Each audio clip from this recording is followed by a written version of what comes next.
Hi guys, welcome to the video. Today we're going to do little snippets of things that I have been doing over the last couple of months while making the paints. Maybe things that didn't get into other videos. Yeah, I'll just show you what I've been up to.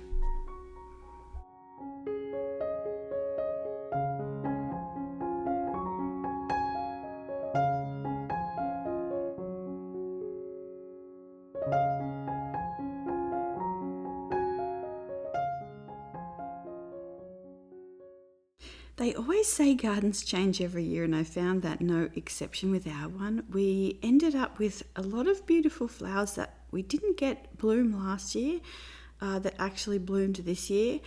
And yeah, it was a really nice kind of assortment of different beautiful colours. I feel like that is such a really strong way to get inspiration for painting.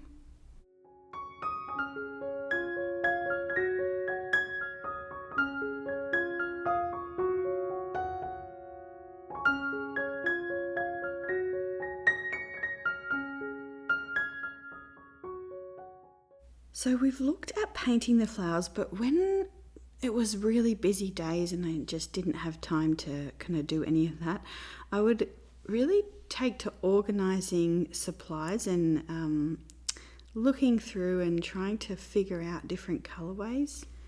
This is something I'm actually thinking about for the next shop update, maybe next year, but yeah, I'm already kind of thinking through those things. This is a Beam Paints palette, so this would be shown in one of the hauls, I think from last year. And this is a beautiful collaboration between Beam Paints and Martha May. And when I got it, it's a very beautifully curated set. And you can see here, this is like the colour swatches of the way kind of everything comes configured. And I just found that, and as a sort of almost as an artwork in itself, it was really beautiful, but I found that I couldn't sort of paint with it like that. I really wanted the colours more organised. So you can see another swatch session here, trying to figure out, how it was all configured and how I could make it work and how I could kind of use it. But I just found that when I was painting, I would sort of want to be going straight to where I kind of new colours were and not kind of looking for them, if that makes sense, because it kind of interrupts how you're trying to paint. So I ended up just prying these out. You can see that some of them broke, some kind of the leather got a little bit damaged around the edges, which I thought is just fine because if it's a workable palette it will anyway. I took a few of the colours out, and the ones that were broken I just kept dipping my brush and putting water in them, just adding water, maybe 12 times I added water, and then I would compress it down, and yeah, it dried really well. This little one is a refill and I thought they would fit, but this doesn't fit, so I'm thinking just to get some more of the actual Beam Paints paint stones. Put a couple more of those pinks in there, the kind of rosy and soft pinks. So that was just one little project, and it can kind of keep you actively thinking about colour, about painting, without, on days where you don't really have a lot of time to do so.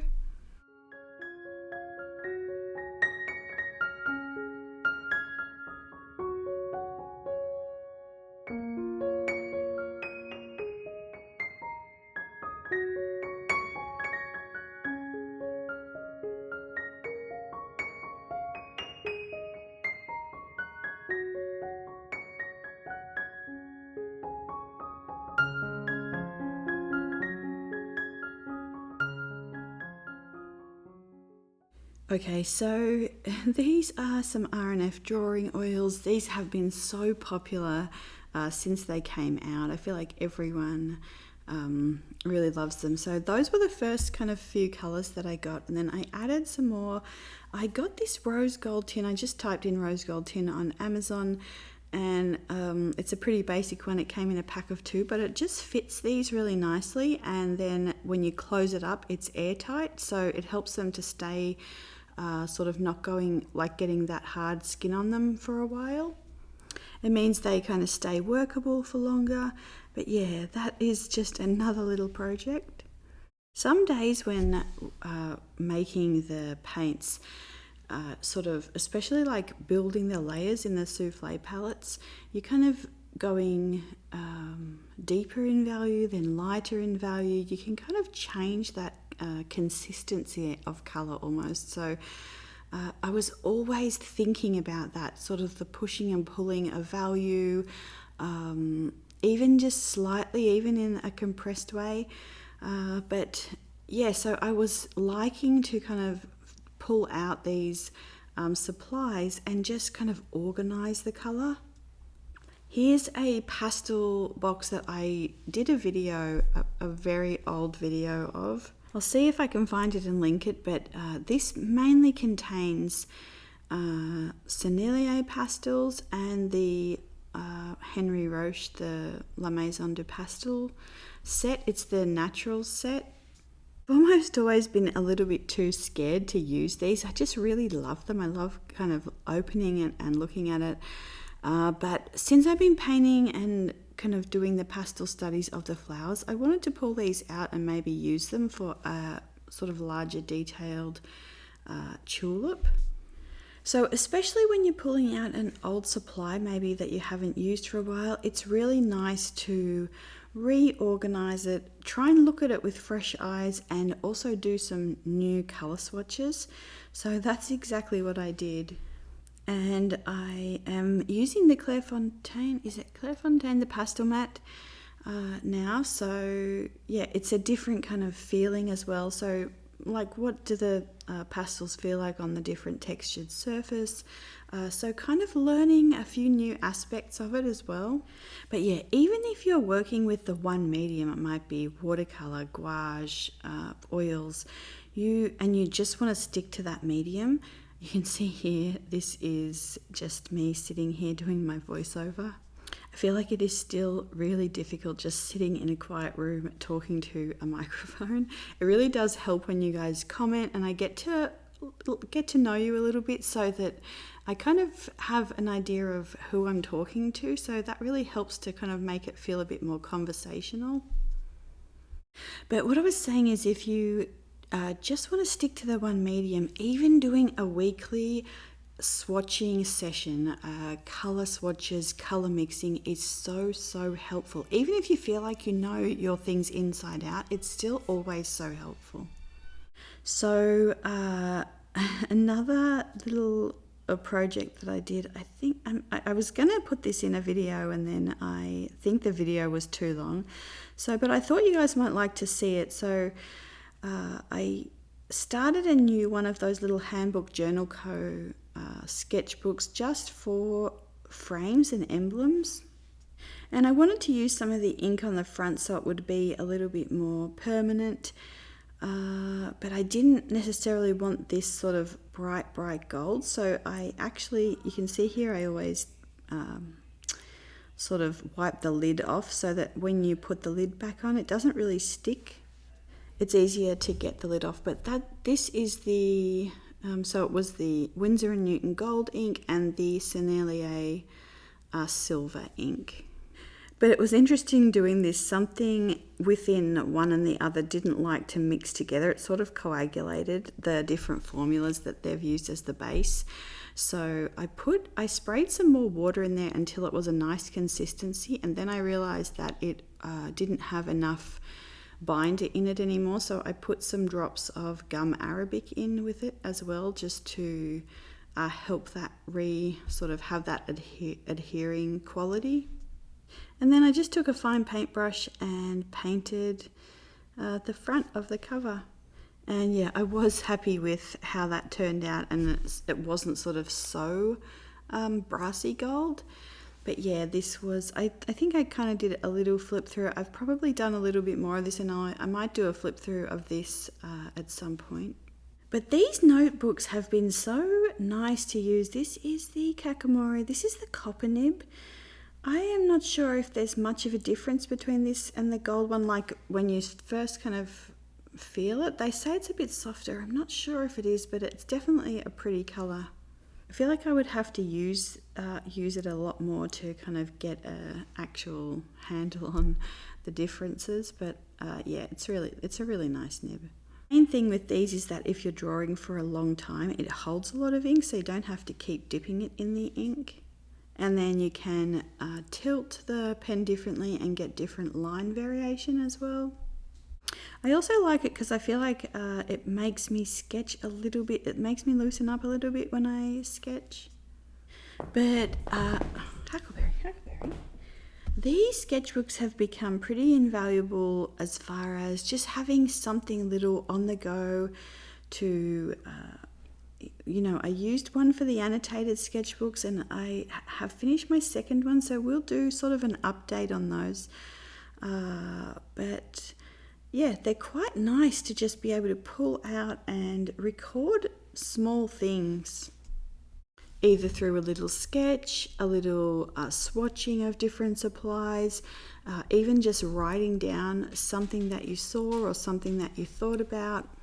So yeah, I'm a big fan of these sketchbooks. These don't take watercolor well at all. You can see here on the first page I've used a little bit, but they're not necessarily great for watercolor, but yeah, they're really nice for all kinds of other medium. Mainly I like to use them for pencils and also for gouache. I feel like, or the acrylic gouache, I feel like it takes that pretty well as well. So yeah, that was one kind of, again, these just kind of little organizational things that I feel like keep you in the spirit of creativity. They're things that you kind of need to do, but they're also really enjoyable. The other thing I did here is this is the new Tom Studio paint palette, and this plein air one I've had for a few years, and I wanted to transfer everything into this new mint green one.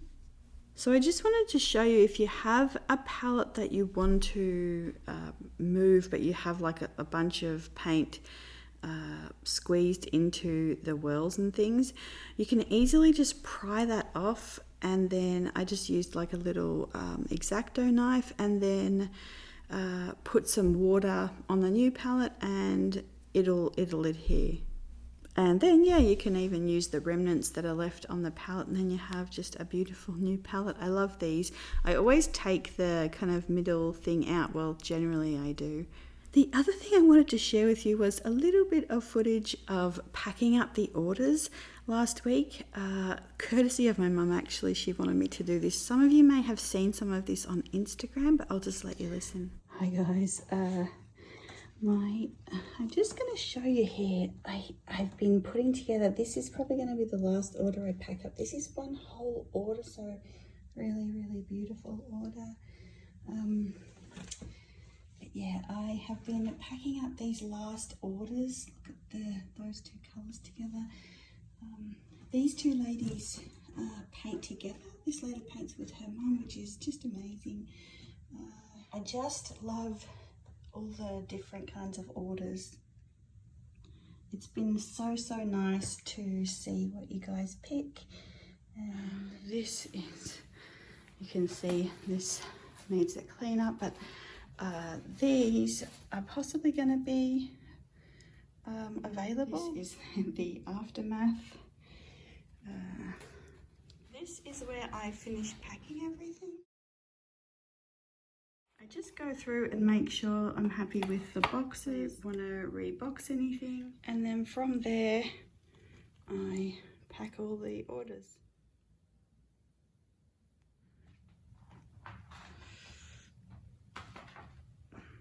The other thing you just might like to see, I love this.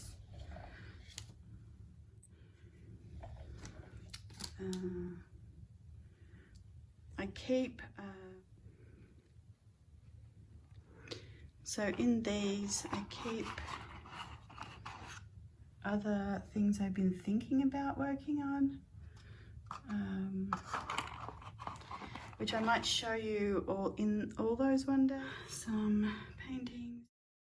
But yeah, I thought you might like a little sneak peek behind the scenes. Bye. Here I am starting nice and fresh.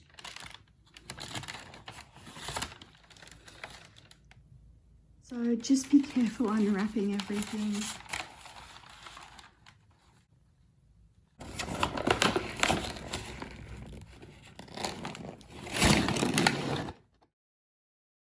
Yeah, so those are all packaged in really tightly with bubble wrap and paper so that they're not moving around in the boxes.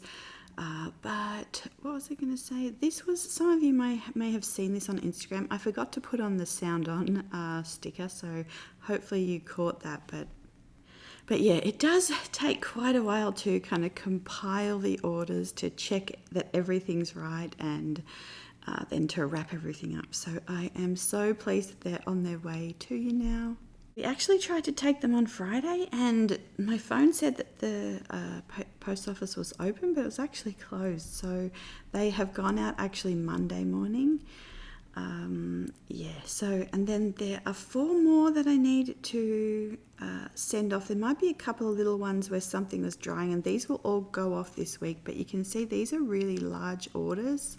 The lighting's not great in this room, but these just sparkle like sort of museum installations. They're really beautiful, so I will be taking care to pack these this week and get them off to you.